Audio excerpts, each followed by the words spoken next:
Good morning, good people. My name is Alison and I'm coming to you today live from Perth, Western Australia. So today, what I wanted to talk about was having neat handwriting. But before I get into that, what I do on my lives is the live before I've asked a question and a lot of people have commented, and I just want to talk about that a little bit first, and then I want to move on to the next question that I ask, and then I'll talk about the topic of the handwriting. So this was very interesting because the question I asked in the last live was this: how can you tell if a child has a short attention span or a long attention span? Now, I got some wonderful answers and they were all correct. And the gist of it is, it's like anybody. If you are really enjoying something that you're doing, you obviously have a long attention span. But then if you're doing something that's a little bit difficult and that you don't like doing, well, obviously your attention span is shorter. So I just want to add to this. So how can you tell if their attention span is short or long? So I have the parents come to me and they say to me, oh, my child has a short attention span. I can't get them to sit for any more than like 1 or 2 minutes to do their homework. So the first question I ask, this is what I ask them first. I say, is there any activity that your child does where they can sit there for a period of even 20 minutes or more and actually be learning solidly or focusing on what they're doing for 20 minutes straight or 30 minutes straight? Because if we look at what the meaning of attention span means, it means the length of time for which a person is able to concentrate on a particular activity or subject. So if the parent says to me, yes, my child can sit and play Lego for 30 minutes, and then this will be real to every parent watching this, yes, my child can sit and play their computer game for 5 hours straight. So that's what I look at. Can they actually hold their attention on a subject? Because this is what I believe. And everything I say, it doesn't mean that I'm right. I just know what I know from a lot of experience in teaching a lot of children. But this is what I believe and what I think is correct. If the child can sit on a computer game for 5 hours, and if the child can sit and play Lego for 30 minutes, an hour, 2 hours, the child has the actual ability and skill to sit and focus on something. They can do it. So you have to ask yourself why. They can do it with something they like, sure. But how do we get them to do it on something they're learning at school? So the basic question was, how can you tell? So that's how you can tell. I could really go on about this particular subject. I could talk for an hour about it, but I want to move on to the next thing. But yes, if their attention span can be held on a particular subject for a long time, I believe it can be held on any subject for a long time. Not everybody will agree with me, but you have to really think about it. If they can hold their attention on something for a long, long time, they should be able to hold it anywhere for a long, long time because they have that ability. So here's the next question for you. I'd love everybody to put their answers down below like they did before.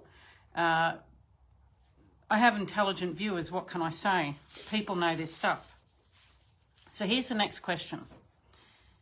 If a child is learning decimals or percentages and they really just don't understand it and they're totally confused, what should you do to help them? Like, what can you actually do to help them? Now remember, I'm talking about the child's been sitting there for, I don't know, weeks, maybe a month. You've tried to help them the best way you can, and they just can't get it. What would you do then? What would be the answer? How can you help them? Okay, so that's the questions out of the way for this live, and now I want to go on to having neat handwriting. So now there's two important points if you want your child to have neat handwriting. And let's just talk about why it's important first, and then we'll go on to the other technical part. Children are just like adults, obviously. They like to be able to look at their work and feel good about it. It's nice for them to be able to look at something that they're doing and feel proud about themselves, to feel good about themselves. So you will have a much better chance as a parent or even a teacher, if you're a teacher at a school. You have a much better chance of getting the child to write a sentence, a paragraph or story if their writing is nice. If they can sit down, they know how to write beautifully, they can look at their work and say, wow, look at my writing. Gee, I'm smart. Gee, my writing looks good. And they're happy about it and they feel good about themselves. That's so important. It's just so important for a child to feel good about what they're doing. So there's two important things about writing letters. The first thing is, the hardest part is, you have to start the letter from the right place. You have to start it from the right place. If it's not started in the right place,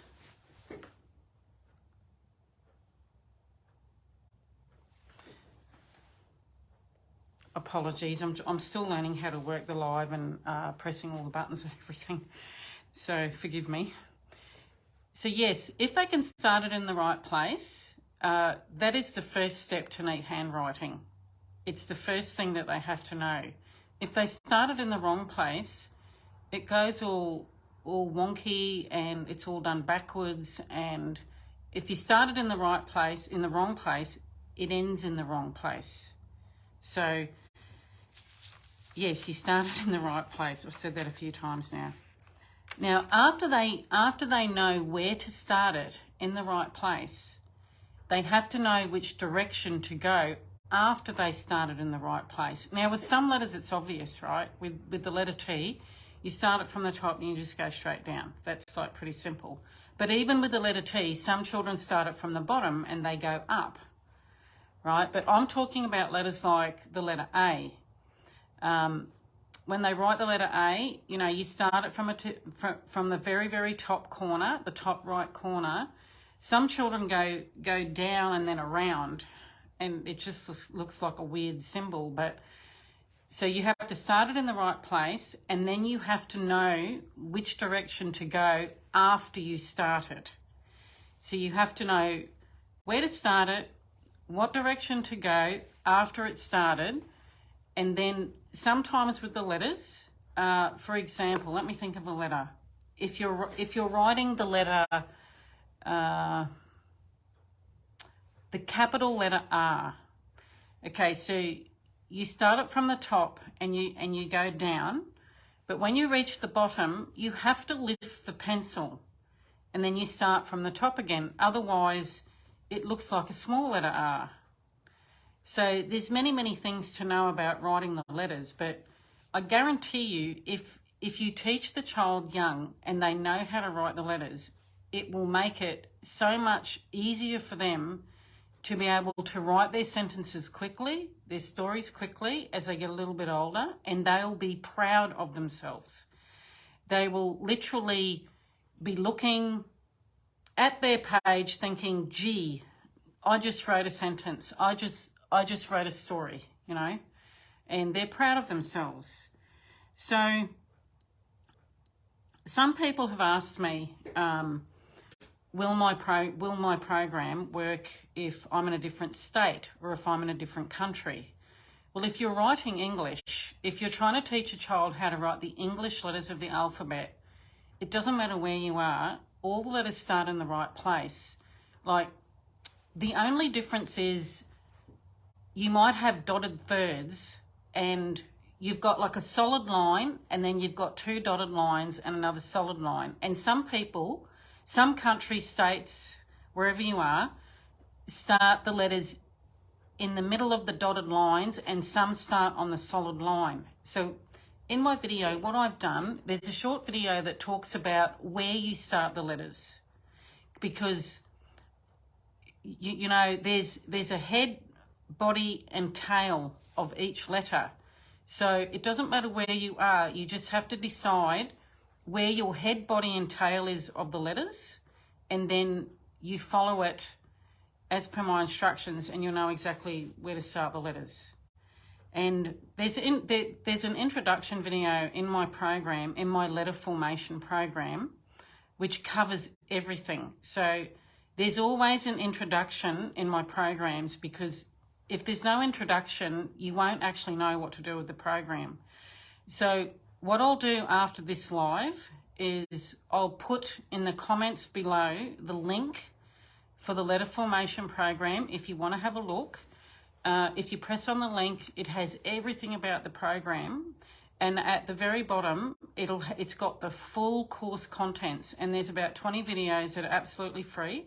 All the introduction videos are free, and there's also a video from each section, so you can see what each video does. So there's about 110 videos all up, and there's hundreds and hundreds of worksheets. It's for children, it's for adults. It really works. I've had a lot of children and adults do this now, and I'm really glad that I spend hundreds of hours doing it. Like, it's not just like, you know, writing the alphabet once.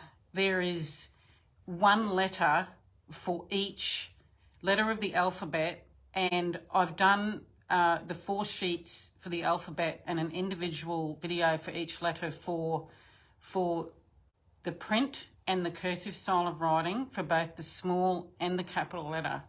So a child can sit in front of it and really follow what I'm doing, because I'm teaching them, you know, and I'm giving instructions. We're doing the letter A, it's a body letter, we start at the top, and then we go down, up and around, and they're watching it as I do it, and all they have to do is follow what I'm doing. And then if you're a parent, you can go and do what you have to do, like cook dinner. Like, we all know how busy we are as parents. So I think that's all I wanted to cover, and I want to just ask that question again, because I really want to know what people think of my questions. So if a child is learning decimals or percentages and they really just don't understand it, or they're very confused and they've been trying to work it out for a while, what do you do to help them? How are you going to help them? That's my question. And I want you to put your answer in the comments, and any other comment that you'd like. I might even have a live where I just get a whole lot of questions that people have asked in the comments, and I'll just sit there on the one live and answer all the questions. But I wanted to do these lives because I have been doing this job for 22 years, and I've sat in front of thousands of students, children and adults. I've trained a lot of staff. So I really want to share my knowledge, and I'm just going to help everybody the best way I can. So thank you for listening. I'm really glad that you're there, because if you weren't there, there would be no point in me doing this. So I thank you for being there, and I want you to have a lovely day. I will too. And I'll see you in the next live. Okay, bye.